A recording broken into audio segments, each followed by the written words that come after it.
of book conservation and bookbinding in the Indigenous languages in Canada, and will share this knowledge with Cabbage.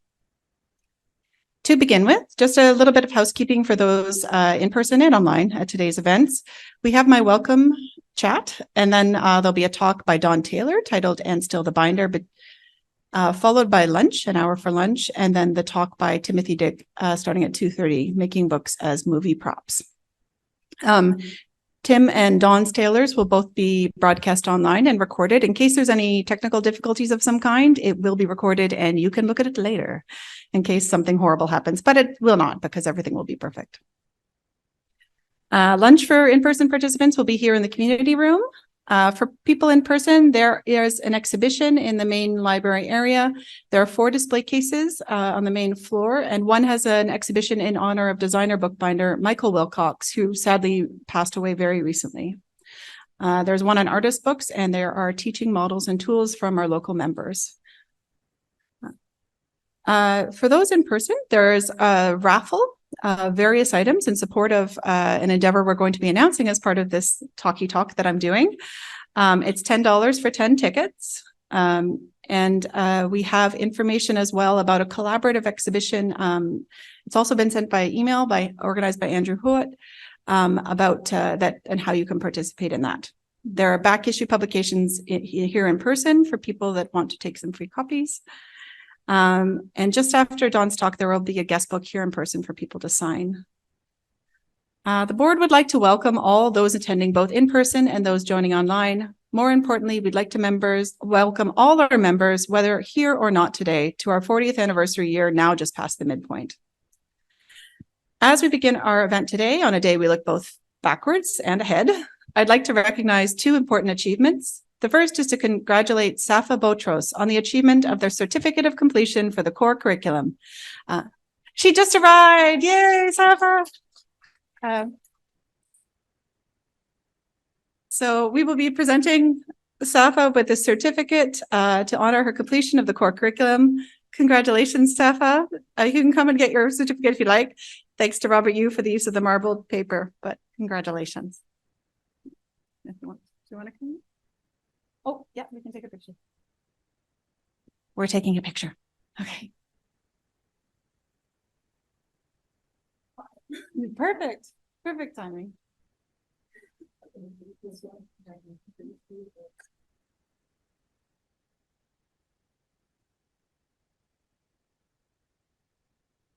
Secondly, I would like to recognize our 2 Lifetime Achievement Award winners this year. We mentioned at the AGM, but the AGM being virtual is not quite the same in-person event, so we don't get to recognize them the same way we used to. That is Mercedes, Sirfi Walton, and Will Reuter.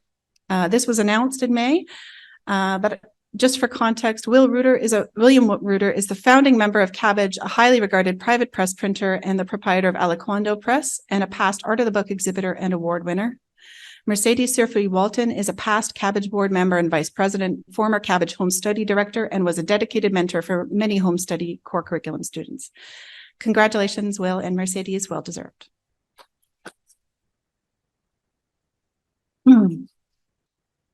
First off, many thank yous. We have a lot of thank yous, so please, I have to add them all. We are very grateful to our sponsors and our donors, Western Libraries, Huron at Western, George Hill and Company, the Japanese Paper Place, Papeterie Saint-Armand, Hollanders, Harmattan, J. Hewitt and Sons, the Color Jar, and Big River Bindery. Many of these donated generously to the grab bags for today's in-person event and to the raffle at the in-person event. Thank you as well to Stuart Hill for the beautiful Cabbage bone folders, Brian Queen for the phenomenal Cabbage logo watermarked paper, which he sent this way, and to Jennifer Robertson for her hard work in framing. Both of these members donated their time and materials in support of the event. This event would not have been possible without the organizing committee of Ariel Vandershans, Carrie Branach, Fabiana Salvador, Suzanne Lee, and Robin Canham. Special gratitude as well to Mirella Perot for acting as treasurer for the event and helping with a million things. And to Western University Libraries and the Southwestern Ontario Cabbage chapter for hosting us. Thank you to Lisa Beacom, who was the winner of our logo design competition for our 40th anniversary logo, and to our instructors, Andrew Hewitt, Barbara Heelander, Karen Hamner, and Dan Meza, who graciously offered their time to support Cabbage with free workshops for members, both online and in person, in celebration of our event. Thank you as well to Susan Corrigan, our arts administrator, who helps us keep all the various wheels moving. The pandemic was difficult for us as an organization built around in-person workshops and collaboration. We had to adapt to survive, which meant difficult decisions in order to ensure the financial stability of the organization, including the closure of the dedicated teaching space in Toronto. Contrary-wise, both at the board level and at the chapters level, we were able to find opportunities to adapt. We found ways to meet each other at the bench, even when we were separated physically. My first experience volunteering with Cabbage was in 2003.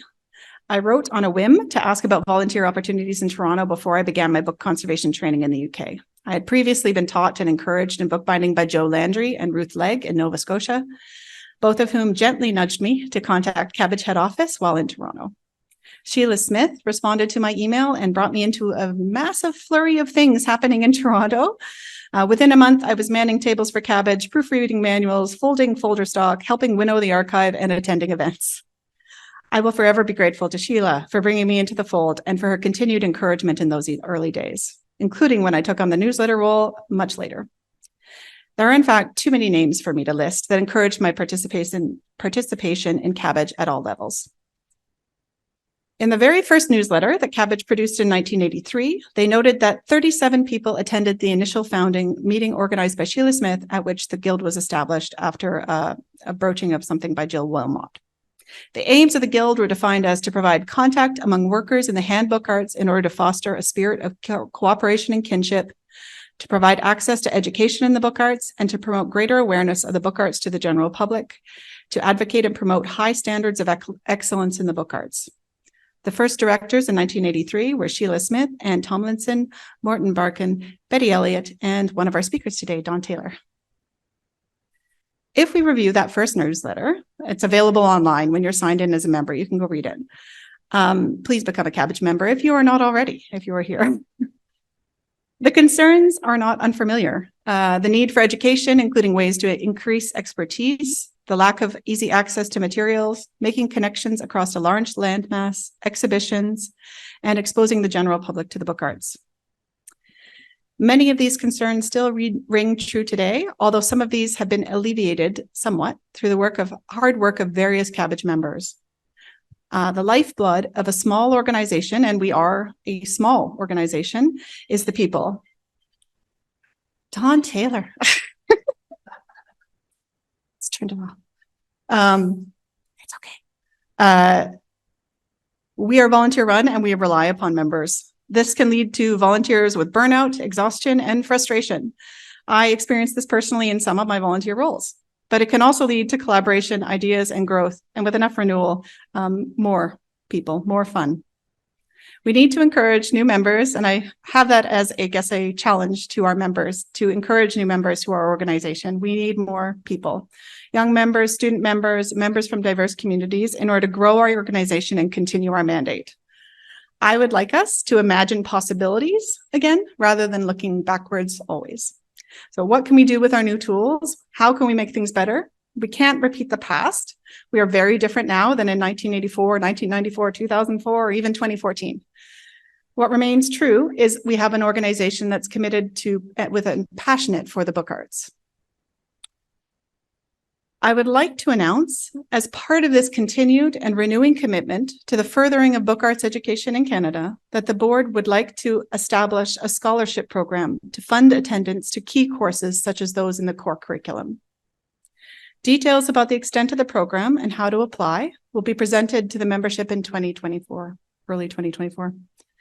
I am pleased to announce that this scholarship program will be named in honor of Betsy Palmer Eldridge for her extraordinary contribution to bookbinding education over the last 40 years and her establishment of the core curriculum. Betsy unfortunately could not be here with us today, but we will make sure that she receives this certificate of recognition in honor of her hard work over many decades in terms of encouraging book arts education in Canada.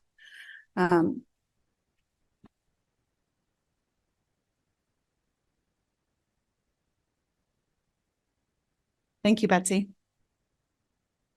One more recognition before I forget. Thank you also to the Paper Trail for also their donation to the silent auction. To close, I would like to thank all the founding members of CBBAG for this, just for this community of book arts, for this opportunity to grow and learn on our respective areas of interest, for sharing their experience and knowledge despite the many frustrations. We are what we build, both in terms of what we make with our hands and what we make as a community and what we make of a community, and we are in your debt. So thank you. And now to introduce our first speaker, a founding member. Don Taylor is a bookbinder and restorer who works and teaches in Toronto. He has taught for CBBAG since 1984. He was trained in bookbinding and design at Sheridan College and at the 3 schools of art, and has studied with Betsy Palmer Eldridge. His work is exhibited widely, and is represented in public and private collections across Canada. He can be found at dontaylorbookbinder.com. Welcome, Don. I hope you don't mind if I read this. I'll probably dither a bit, spontaneously, but I can't trust myself. So first of all, thank you very much. I'm very happy to be here on this important occasion. CBBAG has been very important to me, and I hope you will, as I hope you will see. Yeah, not binding for 40 years. That's the main message today. So here we go. Yes. Allow me to begin my talk with a quote from, am I cool here with the microphone? The immortal author of The Wind in the Willows, Mr. Kenneth Grahame, to wit, "Of a truth, the foes of the book lover are not few. One of the most insidious, because he cometh at first in friendly, helpful guise, is the bookbinder. Not in that he bindeth books, for the fair binding is the final crown and flower of painful achievement, but because he bindeth not. Because the weary weeks lapse by and turn to months, and the months to years, and still the binder bindeth not. And the heart grows sick with hope deferred. Each morn, the maiden binds her hair. Each spring, the honeysuckle binds the porch. Each autumn, the harvester binds his sheaves. Each winter, the iron frost binds lake and stream, and still the bookbinder he bindeth not." Mr. Grahame goes on to fantasize in the most vicious manner about murdering the bookbinder, but is forced to conclude that that would only leave one back where one started, faced with the dismal prospect of dealing with another binder, and why would he be any better than the one he had just killed? Now, of course, I take exception to Mr. Grahame and his opprobrious characterization of bookbinders. On the contrary, I can confidently assert that bookbinders have been very busy for nearly 2,000 years. Now, here's my, there, yeah. This picture of a bindery, for example, takes us back to the 16th century, but there is much more history to us than that. The very first books in codex form, whoops, yeah, that's right, date from the 4th century. They are Egyptian Coptic in origin, and they are written on papyrus and bound in leather and tooled in this very distinctive way. Somebody had to bind them, probably a hard-working monk with good hand skills. We binders go way back.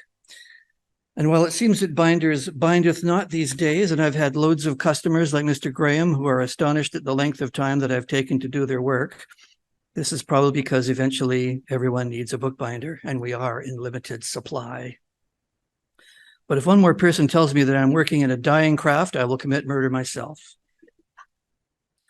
I can at least attest to the fact that for the last 40 years, I have been very busy indeed, and I intend to prove it this morning by showing you a few pictures and describing my life as a bookbinder.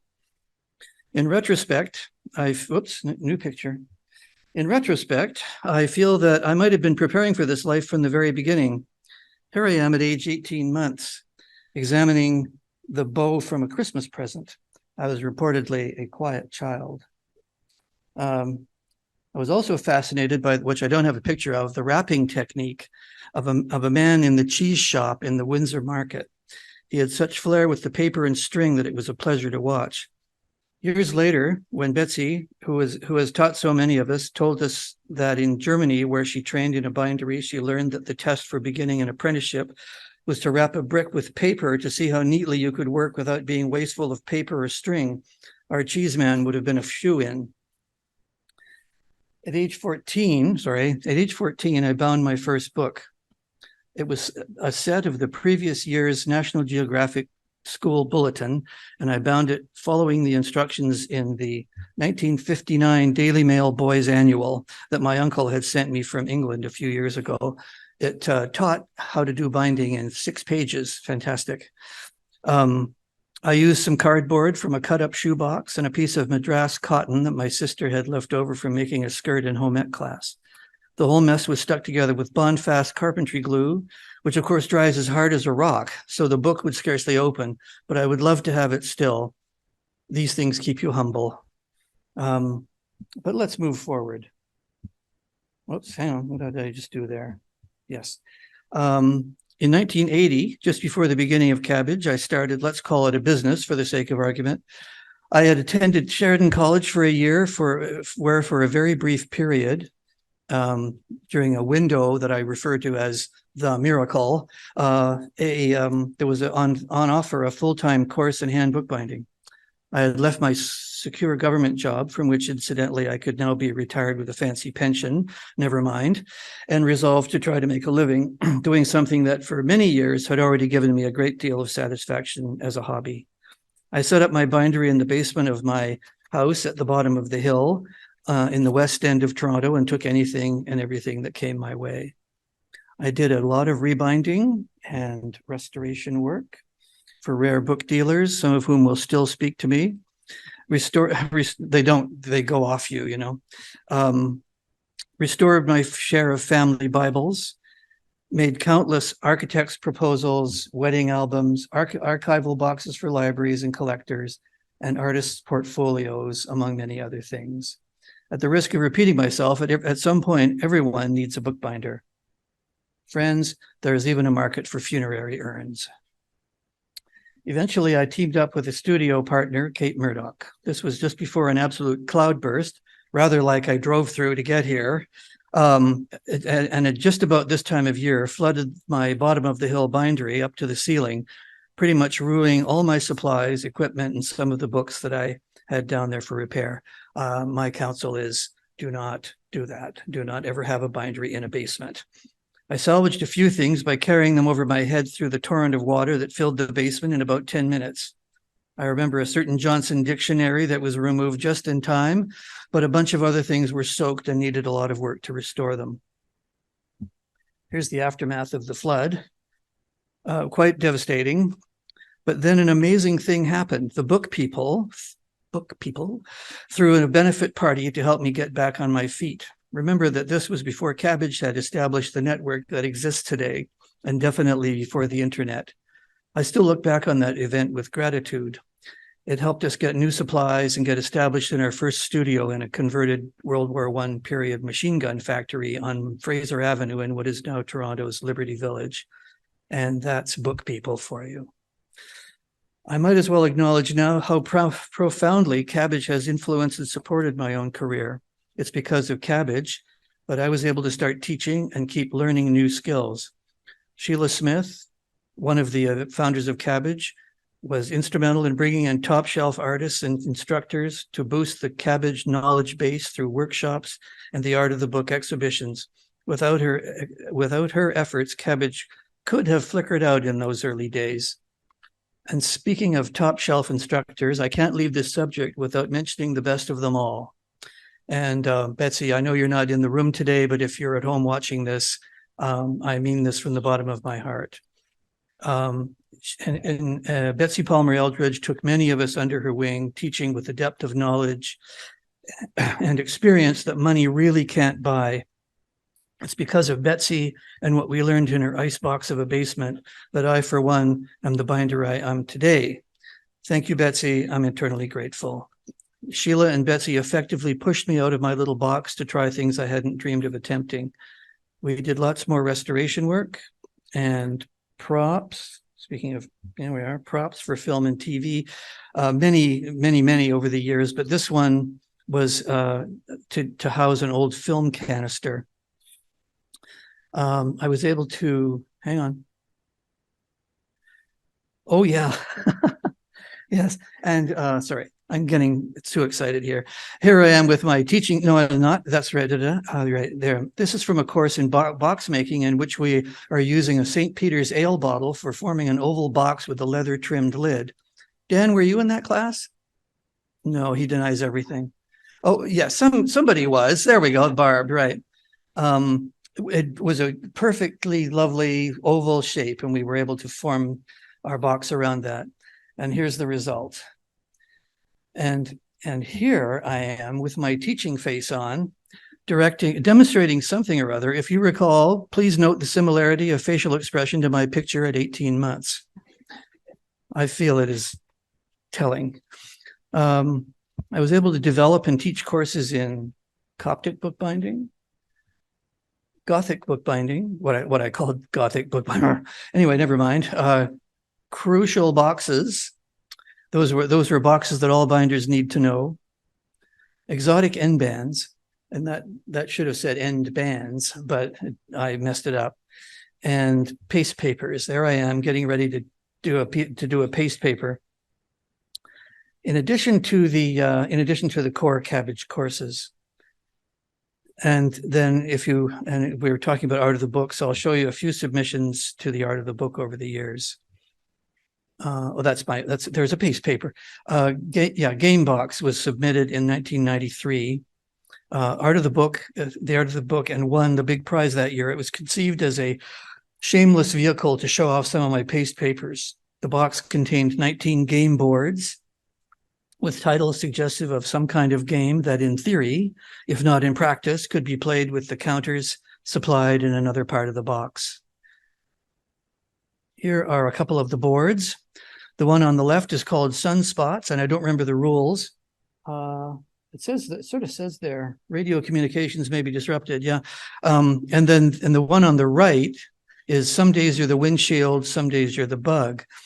According to the instructions, this one is to be played against the rest of the world. Okay, so then Faust was in the 1988 show, and as it happened, was how I met my wife. I had found a nice copy of Faust Part 1 with illustrations by my very favorite illustrator, Harry Clark, who, when he wasn't designing stained glass windows for churches, made dark and dangerous illustrations for works by Edgar Allan Poe, Hans Christian Andersen, and in this case, Goethe's classic. I had done some work on some medieval manuscripts, about more of which later, and was full of medieval book aesthetics around structures and decoration. So a German story from the 15th century seemed a good candidate for binding in that period style. The boards were quartersawn oak, and the book was sewn on double raised cords to get, kind of nerdily technical. The red goatskin onlays, which you probably can't see very well, were alchemical symbols. But it was the clasps that caught the eye of a very attractive woman who saw a slide of the book when I was teaching at Halliburton years ago. And she approached me after the slideshow and asked me how I'd made them. She told me that she was a metalsmith, and when I told her that I had started with some thick brass bar stock and filed the clasps while looking first at my left hand and then with more difficulty looking at my right hand with the file in my much less adept left, she laughed and told me how I should have consulted a metalsmith who could have carved them out of casting wax and had them cast. I agreed that I definitely needed a metalsmith, and then we got married. So that's how you do it, folks. Incidentally, Faust only got into the show over the objections of one of the jurors who thought the binding was too clunky. My response has always been, if a medieval binding can't be clunky, then what can? Now, just a second. Oh, that's I meant to show you that's the clasp. She thought that was very laborious, and she was right. There we go. Illustrations for Macbeth was submitted to the art of the book, but never made it. It was originally created for inclusion in an exhibition of books about and or by Shakespeare.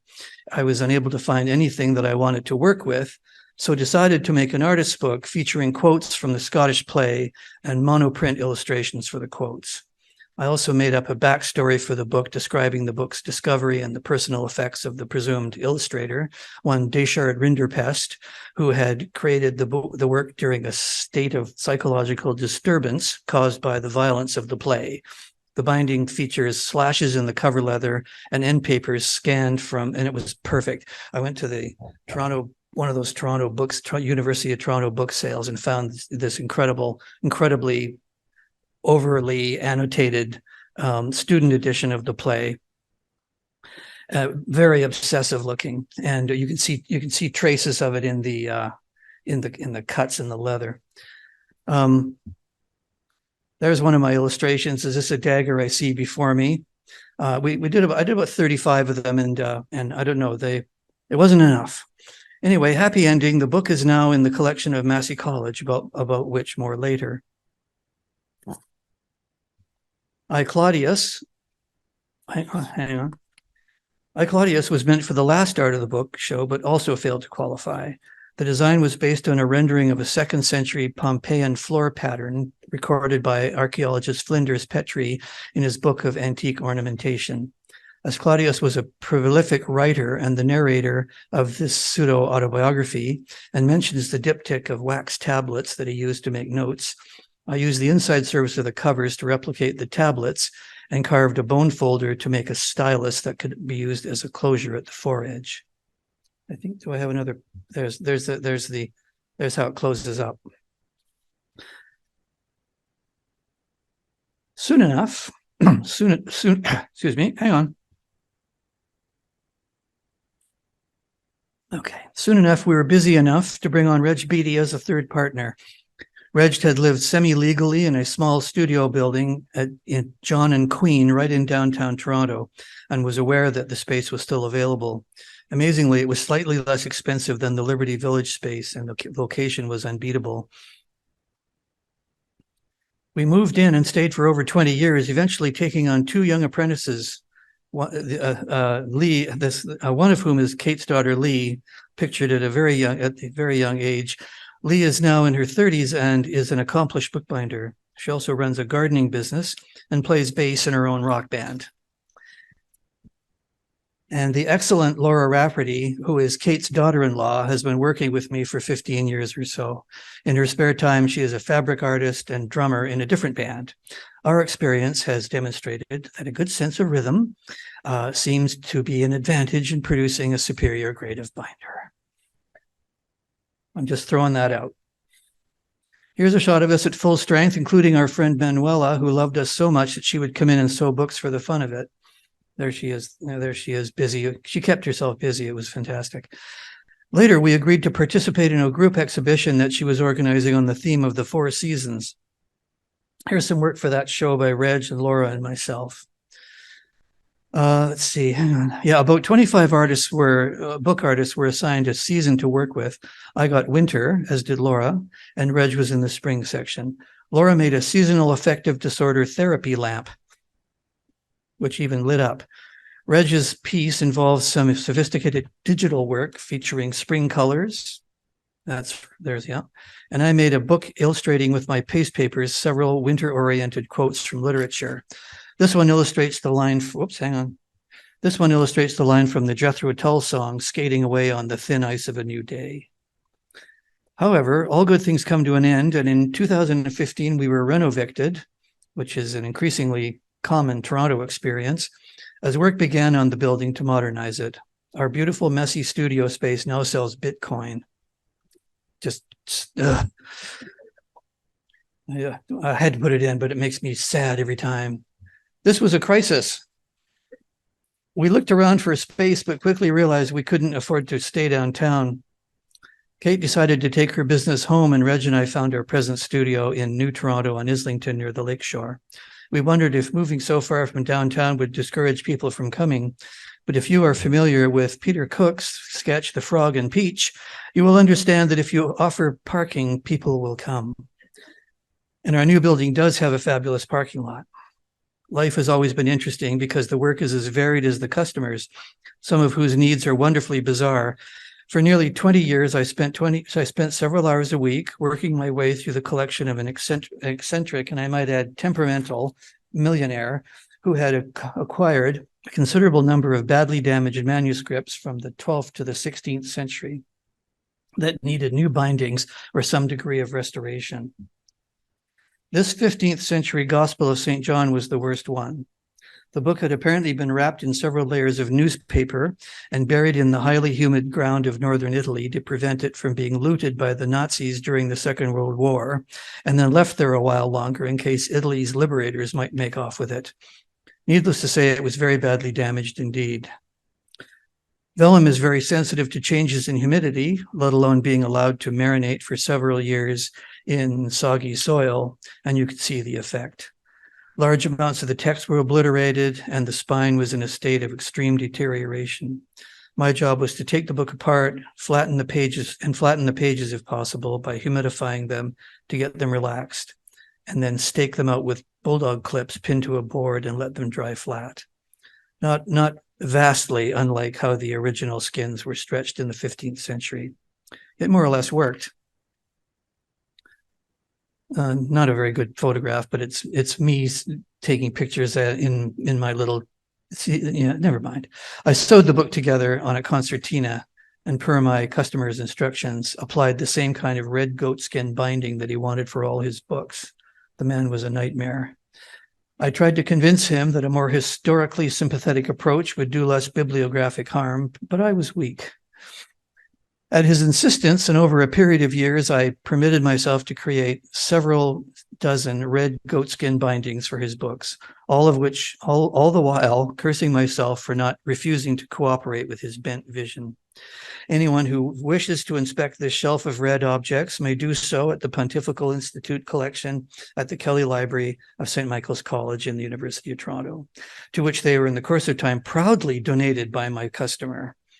My only defense lies in the knowledge that many of the books came to me with no extant binding or a badly deteriorated rebinding from a much later period, and that I kept careful records of such bibliographic information as sewing patterns, the kind of information that librarians love, and any of the old bindings that I had to remove were kept by me and eventually restored to the collection after the books were safely out of the hands of my customer.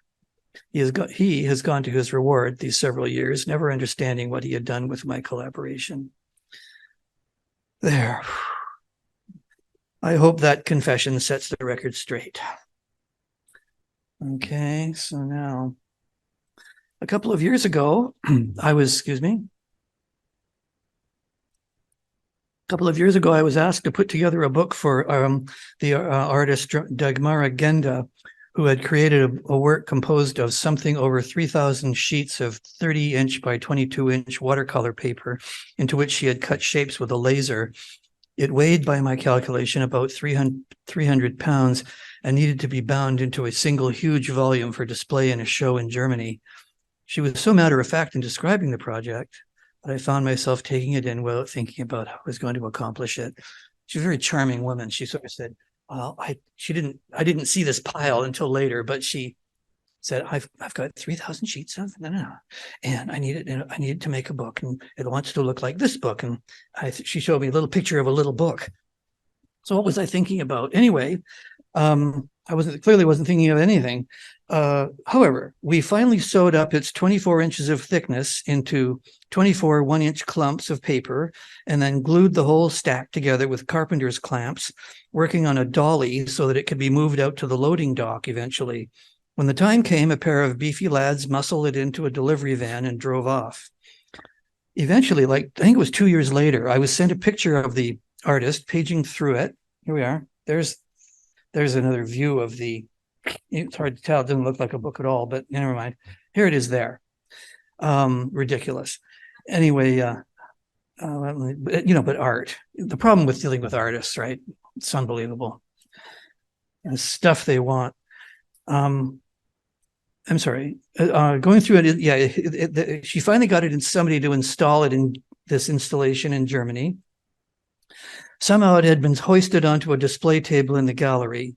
I only know that I stayed well out of any attempt at lifting it. I have a heart condition. Which brings up, if obliquely, a job that I was very proud to be involved with. The Department of Veterans Affairs, who have the care of several books of remembrance that are displayed in the Peace Tower in the Parliament buildings in Ottawa, asked you to bind the latest in this series of the recorded names of all the soldiers and other personnel killed in the course of the various wars that Canada has been involved in. Books have been prepared for conflicts starting with the Nile campaign in 1884 through to the present day. My assignment was to bind the book for the War of 1812, somewhat out of order chronologically, but deemed worth the trouble all the same. These books are beautifully produced in illuminated calligraphy on vellum pages and bound so they would lie open reasonably flat on their supports. A page of each one is ceremoniously turned every day. The War of 1812 Book of Remembrance records the names of British, colonial, and indigenous soldiers killed in the conflict and was to be bound in a more medieval style with leather spine and boards of Canadian hardwood. A simple motif on the front cover was permitted, and I was grateful for a suggestion from Reg, who cited a passage from the Iliad referring to soldiers like fallen leaves on the beaches of Ilium. So there's the walnut board of the front cover was laser cut, not at that point, with a design inspired by tumbling maple leaves, what else? And I secured a beautiful skin of alum-tawed goat for the spine and interior hinges. I sewed the book on a Japanese paper concertina to prevent the spine from contact with the leather and to allow for easy opening, and laced on the boards with straps of the same goat skin. So what have we got here? There we are. So you can see the concertina there and the crazy end band. A walnut dowel was supplied to support the baggy back spine when the book was open. And here's the finished book. Oh, that's not the finished book. That was the finished book. 2 days after the binding, after finishing the binding, I had a heart attack. But I refused to believe this book had anything to do with it, although it might have. Let's see. As we were speaking of interesting people, Cabbage, for its part as a volunteer organization, has been very successful, first at surviving and, importantly, at bringing together wonderfully creative book artists, printers, and binders like Will Reuter of Aliquando Press. We collaborated on this project based on a short story by Kafka called An Ancient Manuscript, which purports to recall the invasion of the barbarians. Will's brilliant typesetting gets more and more wobbly as the description of the depredations of the barbarians gets more and more dire. So you can see how he's messed up his calligraphy in a very scary way.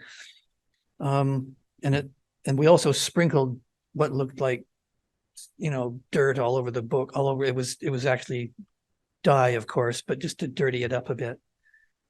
I did the bindings of the paste paper illustrations, and this is one of them. At this point, the bad people have slaughtered a cow in the town square.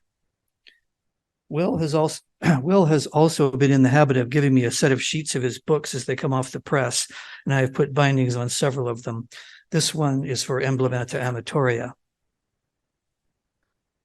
And Larry Thompson of Grey Weathers Press is publishing extraordinary letterpress editions of selections from literary classics and essayists. Here is one of the deluxe edition of Ecclesiastes, for which we did the paste papers and the bindings. Alan Steen of Church Street Press has been printing and illustrating the work of contemporary poets and writers. This one's a little out of that category, but it is about the lawsuit between the British critic Ruskin and the American painter Whistler. Alan painted the paper and I did the binding. We also bound Alan's edition of PK Page poetry, complete with clamshell boxes. George Walker has in recent years printed and published several text-free narratives using his wood engravings. It has been my pleasure to put specially designed bindings on copies of some of his work. Here is a design binding for George's The Mysterious Death of Tom Thompson. And this box binding, of which you only see a tiny bit, but the important bit, from my point of view, from my purpose here, was created for Alice's Adventures in Wonderland. It was a box that had a music box movement incorporated into the binding that played Twinkle Twinkle Little Star as you opened it up. So that little pin comes out and you turn, because you've turned the page to the Mad Tea Party, and it starts to play.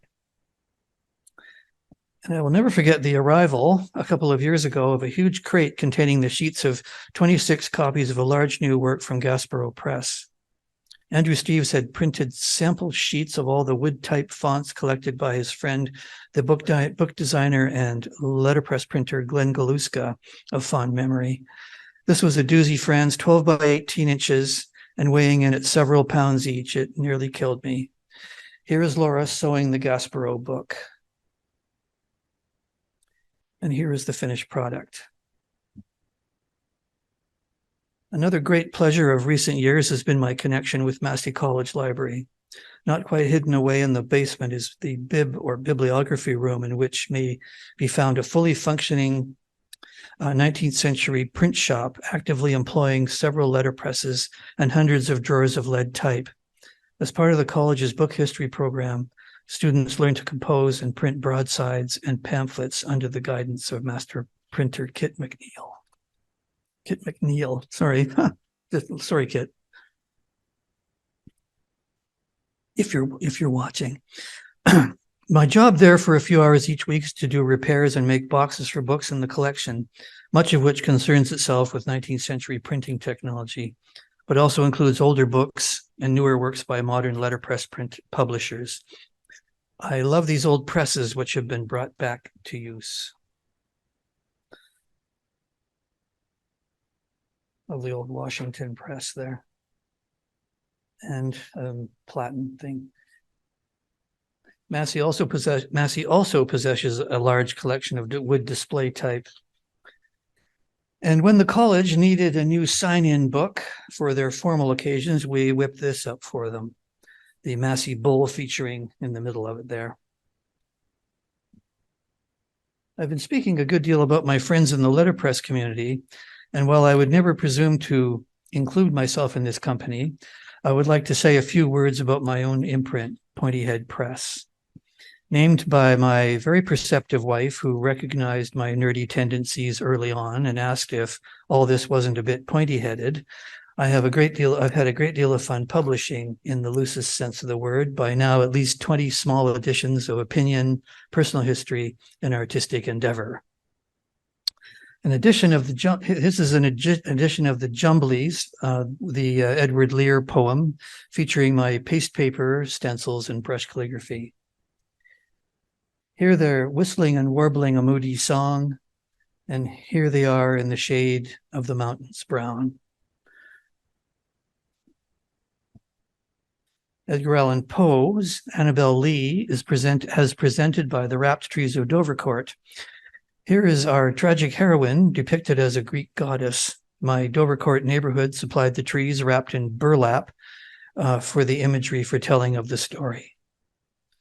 Here is our tragic Annabel Lee, chilled and killed by the jealous angels, and our heartbroken narrator lying down beside her tomb by the sea. Very sad. Fragmented Disjecta, a parody of rare book catalogs in which various detritus saved from repairing books are offered for sale, including such treasures as a bag of sweepings, such as breadcrumbs, eyelashes, and ancient dust from the gutters of old manuscripts.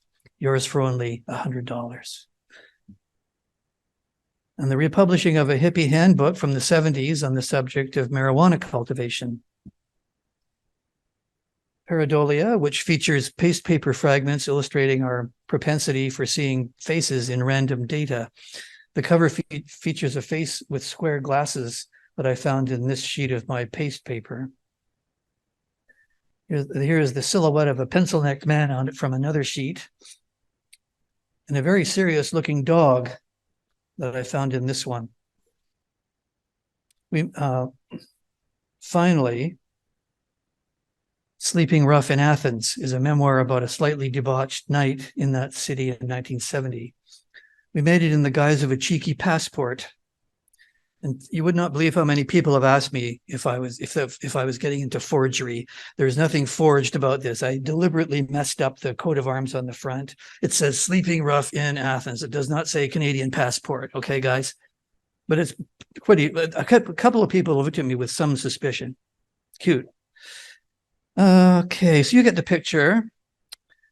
And in conclusion, I would say to Mr. Kenneth Graham, take that. Bookbinding is an absorbing life, and bookbinders are some of the ones who keep the knowledge of the world from falling apart. And this keeps us very busy. We need to keep organizations like Cabbage strong and relevant through teaching, exhibitions, and belonging to a community of like-minded book people who understand that the book is humanity's greatest invention. As they say in Ecclesiastes, and further by these, my son, be admonished, of making many books there is no end. And if we are very lucky, the same may be said of Cabbage. Thank you.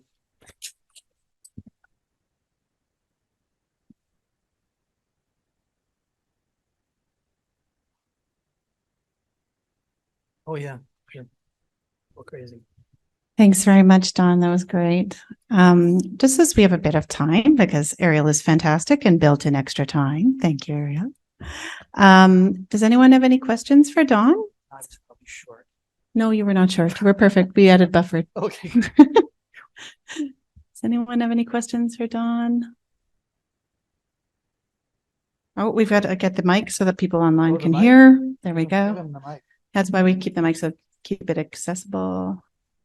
Hi, Don. I was a little curious about that Bible early on in your display. Yeah. It had words on the title that seemed to be something, well, German, I guess, something script. I was wondering why it was titled that. You know what that Bible was? It was Swedish. It was actually, I'd forgotten that. It was Swedish. It was an absolute mess, as you saw in the first picture. Mm-hmm. Absolutely ridiculous. I tried to make the lady take it away. I said, this is going to be too... And she said, no, please. And I said, okay. So, I mean, really, I've honestly been in it's almost impossible for me to say no to a job. It's just, too nervous making for me to turn it away. So that was, so we did it. Laura did most of it. The former mentioned Laura. She did most of the repair work. And then I fixed up the binding a bit. But that's why it looks Germanic. It was in Swedish. Okay, I was just sort of wondering about the title. It seems like a strange title to put on a Bible, or maybe I just don't understand the language. Well, I suppose so. That's your fault. I guess so. I'll have to learn Swedish now. Right? No, you don't. It's not necessary. I can visit IKEA. I think you'll find that you've been okay until now.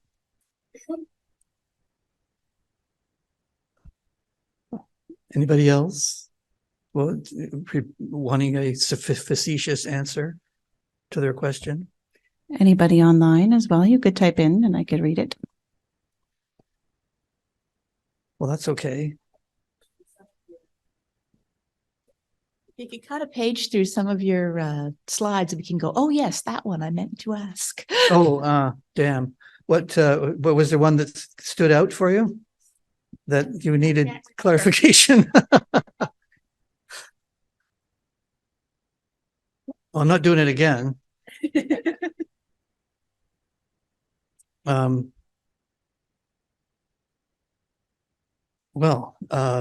I was going to say, I should say, why don't you ask me? And then but I can't think of anything to ask me either. So, oh, there we go. Dawn, what did you find at Shawinigan Lake where you taught recently? What did I find? I don't know. Who sent that? Francis Hunter sent that. Francis. Anyway, Francis. Yes, I love Francis. I found this crazy, I was just gassing away about it earlier. This incredible girls' school that it looks like they tried to make it look like, Cambridge or Oxford or something. Absolutely bonkers. The dining hall looks like, is this answering your question, Francis? Anyway, the dining room looked like Hogwarts with hanging banners and Tudor beams and all sorts of stuff. And the buildings were all very Tudory with the wood and the so on. And yeah, it was great. I taught in the physics lab, which was pretty cool. Lots of room, lots of light, visiting chipmunks. It was good. Is that enough, Francis? Okay, I have one. What do you like and dislike about teaching? Oh, I dislike little about teaching. I enjoy it. There is, let me think. What I really like it. Well, that doesn't answer your question. I love the contact with new people. I like that a lot, especially younger folk who can be very enthusiastic. I have a student right now at Massey who is she's really into it. It's kind of cute. It's quite touching, actually. I don't know what she's going to do with it later, but maybe she'll be I don't think she'll ever be a bookbinder. I think she's wanting to be an academic, but that's okay. I don't hold it against her. But just that enthusiasm is buoying for me, because you sort of drag your way through, because a lot of the work is actually fairly dull. It's good. You're making 20 copies of this or 50 copies of that, or dealing with an irritating customer that you want to tell to go away, but you really you really physically can't, because you never have done in 40 years. And has there ever been anybody who never mind, I'm not answering the question. What I don't like about teaching, well, I'll tell you what, I was also describing my journey to this Shawnigan school in Victoria, outside Victoria. I got there at 2:45 in the morning, my time, and then I had to teach the next day. So I don't like jet lag when I'm teaching. How about that? It was what a trip. But I honestly can't. This is only because I can't think of anything that I don't like about it. Just the stay positive on that one. Stay positive. We have a question from online. Amy Jenkins would like to know, what is your best piece of advice for novice bookbinders? Novice, eh? Practice, practice, practice. Isn't that what they said about Carnegie Hall? I invariably tell my students, okay, now go home and do 50 of these, and then it'll seem like second nature because it's also mystifying when you're trying to learn all this stuff at once. Was my experience too. You get a whole whack of stuff thrown at you that you want to try, and you go home and try it, and then you think, no, it didn't work out quite as well as I saw it being done, and so it's easy enough to get discouraged. But I do believe you just need to keep practicing.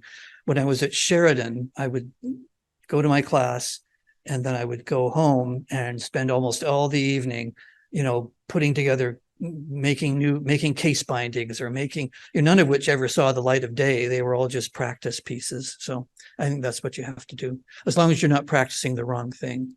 So often I ask people, does anybody here have have any experience, taken any lessons before, etc.? And when they all say no, I rejoice, because they haven't learned the wrong stuff.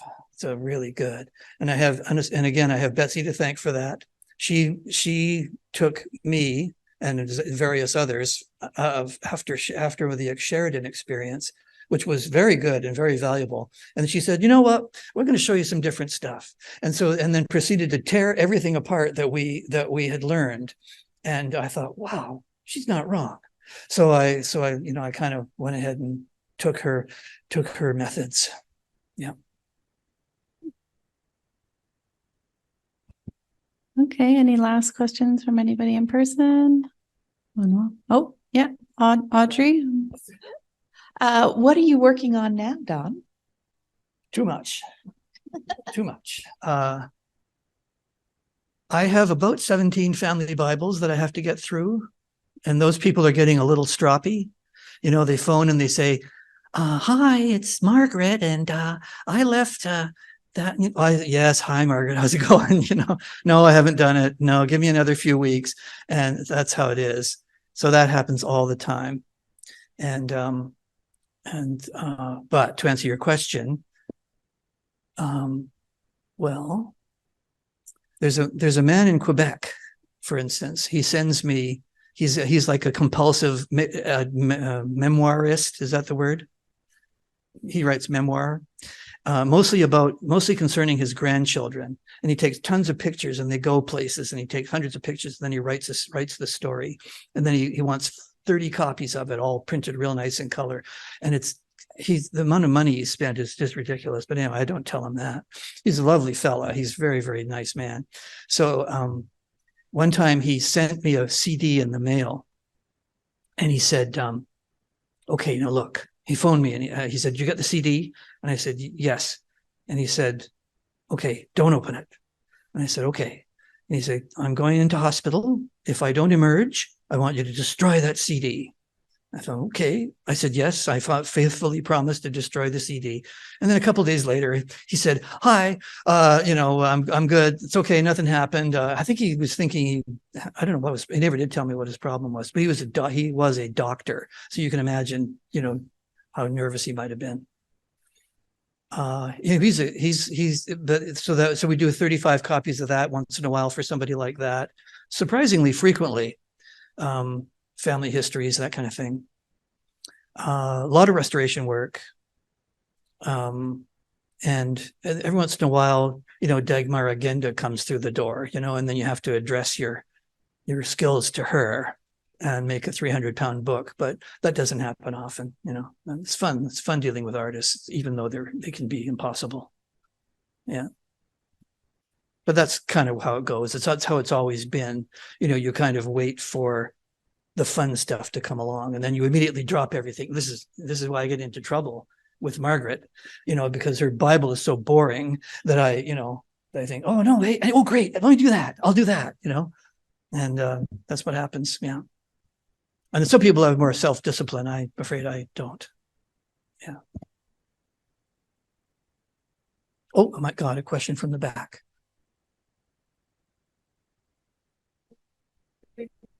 No, don't. We need the online so people can hear online.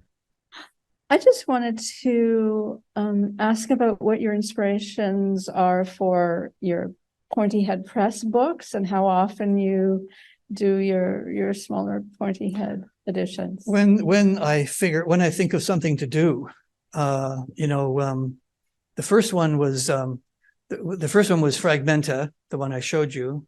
That was for the Ways Goose in Grimsby. If you're familiar with it, they solicit a 5.5 by 8.5 pamphlet that you letterpress, and then you send that off. You send that off 50 copies or whatever it is. And so Reg and I put together the first iteration of Fragmenta Disjecta, photocopied, disobeyed every rule except for the size. And they included it, and then they sent out a special memo the next time. It said, it must be letterpress, no more fooling around here, no more photocopying, forget it. So they didn't say Reg and Don, blah, blah, blah. They just said, but that had a purpose, right? It was like, it was going to go into a thing. So usually there's a thing that's needed, like you need to go into a show. So on more than one occasion, like what do you call it? Illustrations for Macbeth, that went into a show, but then I scanned it all and made it into a trade edition. So that became a pointy head press book. So it usually requires a show or a brilliant idea. The Poe book, Annabelle Lee, that was just a brilliant idea, which I sent off because my friend Manuela had been out in Banff, and they do some kind of book program out there, and she said, send it to Banff, send the PDF to Banff, and they might publish it because they publish artist books once in a while. And they sent me a very polite letter saying no. And so I thought, never mind, I'll do it myself, Chicken Little. And so it made up, 40 odd copies. That's the extent of it, 30, 40 copies. And then I sell them at the Ways Goose or wherever, whoever wants them, or give them away sometimes. Gamebox was the same, made a book out of Gamebox as well. So I think we were just going to close with this one last question from online from Angie. Sure. What is a project you haven't done that you would like to do? What springs to mind immediately, because it's already been accomplished, and so I don't have to even worry about ever hoping to do it, was the book props for Prospero's books, that Peter Greenaway movie, if you ever saw it. Oh my God, that was so ultra cool. I just sat there with my mouth hanging open, and I can't describe all of it. It was too involved, but it was just so imaginative and so amazing. And I thought, oh my God, I probably couldn't have done as good a job. I was not suggesting I could have done as good a job as they did, but it would have been so much fun to work on it. Oh Lordy. Yeah. So sometimes, book props can be tremendous fun. You're going to hear more about that later. There we are. And so there's probably something coming down the line, because every once in a while somebody does phone me and say, can you make us some books for scary stories we tell in the dark and that sort of stuff? And yep, yeah, can do, we'll do. And that was, so those are almost the most fun thing. So it's almost like I don't have a project in mind that I would love to do, but it would be, if it were something like that, where you have a lot of freedom and a lot of, it's stimulation from what you're receiving, it would be something like that, I suspect. Did you ever see the episode of What We Do in the Shadows? I don't know if anybody's into that show at all. They had unearthed some books, vampire-y kind of books that were hilarious. And so they were in the shot for about, I don't know, 15 seconds. But I had spent weeks working on them, and it was just a panic. They had the most outrageous titles and hilarious, very vulgar stuff. I won't repeat the titles now, but very fun. So that was a lot of fun to do. I hope that answers your question out there. Thanks very much. Thanks very much, Don. That's great.